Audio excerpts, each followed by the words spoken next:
like I said, it's still politics at the end of the day. Well, y'all Oscar Valdez. both, so I mean, do you think that? I used to sit back and complain, and I still sit back and complain, but you gotta realize they ain't really gonna do too much. They in control, they in power. But I will tell the world that they love Oscar Valdez and they don't want me to be in the ring with Oscar Valdez because they know what's gonna happen. And Oscar Valdez don't want it either. So he can sit there and at the fight go and say, oh, I want to fight Shakur Stevenson, but when we reach out, it ain't no talks until me and him fighting. There ain't nothing. It's a bunch of stuff. Yeah, it's a bunch. You feel me? Like he gonna say it at the interview, and you feel me? But he ain't really jumping in towards it. He ain't home with that. The first title you ever won was a vacant belt. This one you had to take from another fighter. How did that feel? It felt amazing. Everyone talks about the young princes, kings, whatever you want to call them at 135 who don't step into the ring against one another. But here at 130, there's champions who want to fight. Who do you want to fight? I mean, there's only one fight left at the end of the day. It's the biggest fight in the division. Oscar can't keep ducking. It's time for him to fight. It's me versus Oscar Valdez. There's nothing else to look forward to. The 130-pound division, we need to unify. Let's get it. That's exactly what boxing needs. Shakur.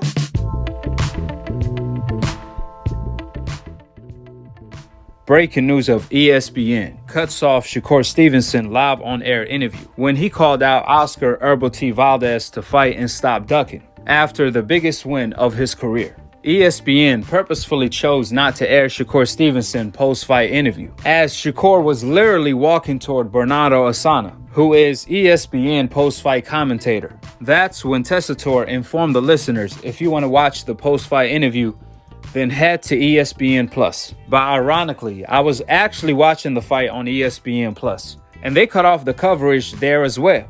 I had to go to another page on ESPN Plus in order to watch the post-fight interview. But even then, I ended up missing Shakur Stevenson part because I was too late by the time I figured out what's going on.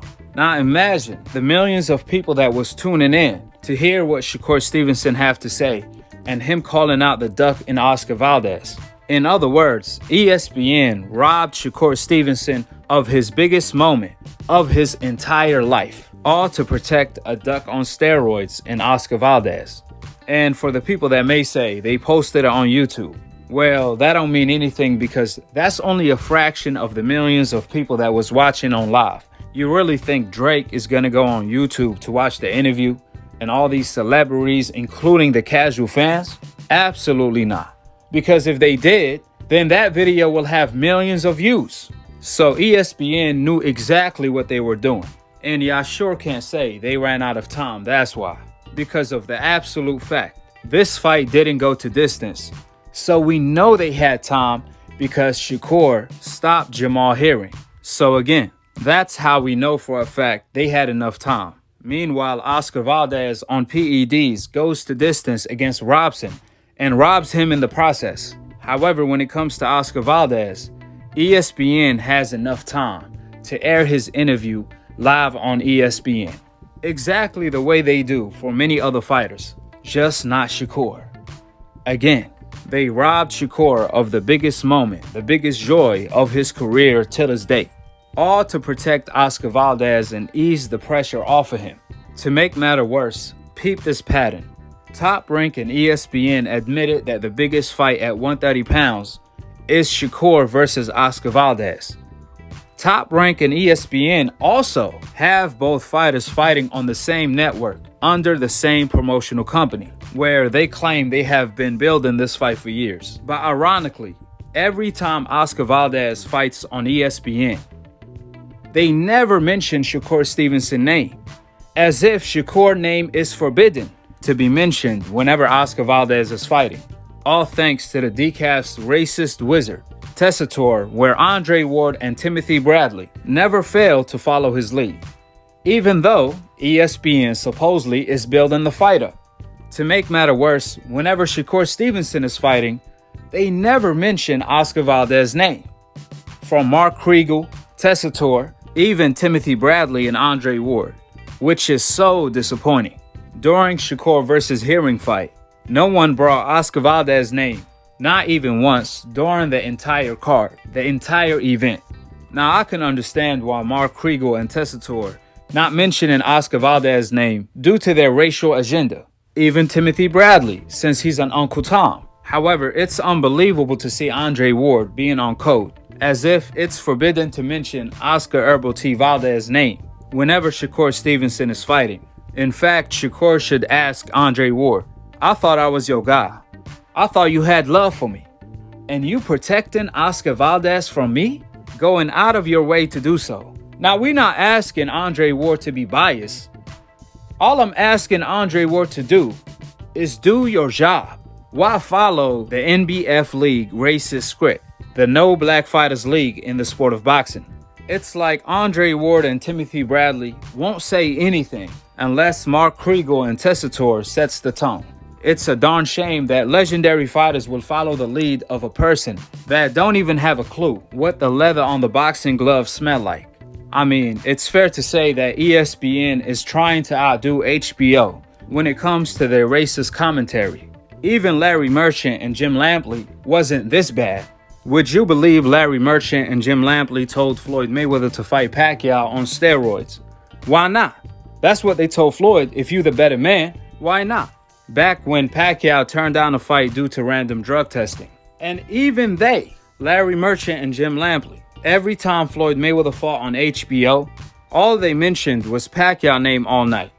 And whenever Pacquiao fought on HBO, all they mentioned was Floyd Mayweather name all night. Keep in mind, they were protecting Pacquiao like there's no tomorrow. However, they still mentioned their names whenever they fought. But ESPN took it to a whole nother level. It's forbidden to mention Oscar Valdez's name whenever Shakur Stevenson fights, and vice versa. Completely blacklist the fighters on the coincidental list. And you best believe it's not a coincidence. Even on other networks like DAZN, they did the exact same thing to Devin Haney. Remember when JoJo fought Fortuna for Devin Haney's mandatory position? The entire fight, they did not mention Devin Haney's name, not even once. Go back and watch the fight. Race Mannix kept bringing up Ryan Garcia, who's still on an anxiety vacation till this day, and completely ignored the champion Devin Haney, even though JoJo and Fortuna was fighting for a title eliminator for Devin Haney belt. It's not a coincidence. You think it's a coincidence that Oscar Valdez vacated his belt to duck Shakur Stevenson, just like Lomachenko vacated his belt to duck Devin Haney, just like Canelo Alvarez vacated his belt to duck Charlo and turned down his biggest payday of $40 million to duck Andrade for Undisputed.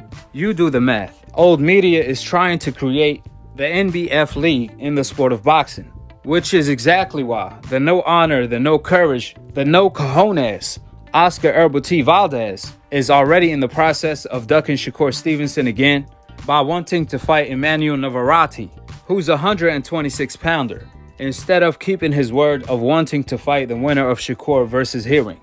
Remember, he was planning to fight Herring in a unification. Now that Shakur got the belt, he changed his mind when it comes to unifying. So it turned out to be that he's not a man of his word, since he's missing that substance called cojones, which is more than fair to say that Oscar Valdez is a disgrace to Mexican boxing. This is who ESPN is protecting, going as far as cutting off Shakur Stevenson interview and not mentioning Oscar Valdez's name the entire event.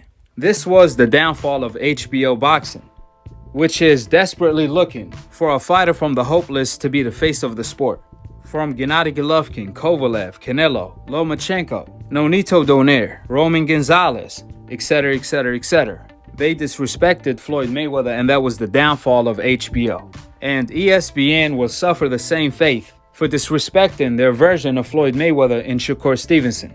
What's so beautiful about this is that they can try to protect Oscar Valdez as much as they want. But even then, he lost his last fight while he was on steroids.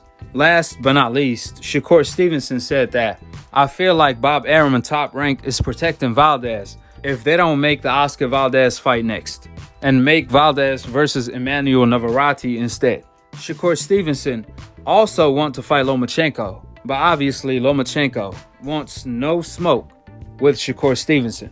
Therefore, we shall see what unfolds. Nevertheless, be on the lookout for the cookout. I'm dropping a video tomorrow on how racially biased is Mark Kriegel and Tessitore, desperately attempting to paint the narrative that Shakur is a boring fighter, but they never called Lomachenko boring when he put on a stinking performance against Teofimo Lopez. With the facts being laid out, drop your thoughts in the comment section below, subscribe below, and click on the notification bell to be continued on the next episode of Akhi, TV. Peace, and I'm on to the next one.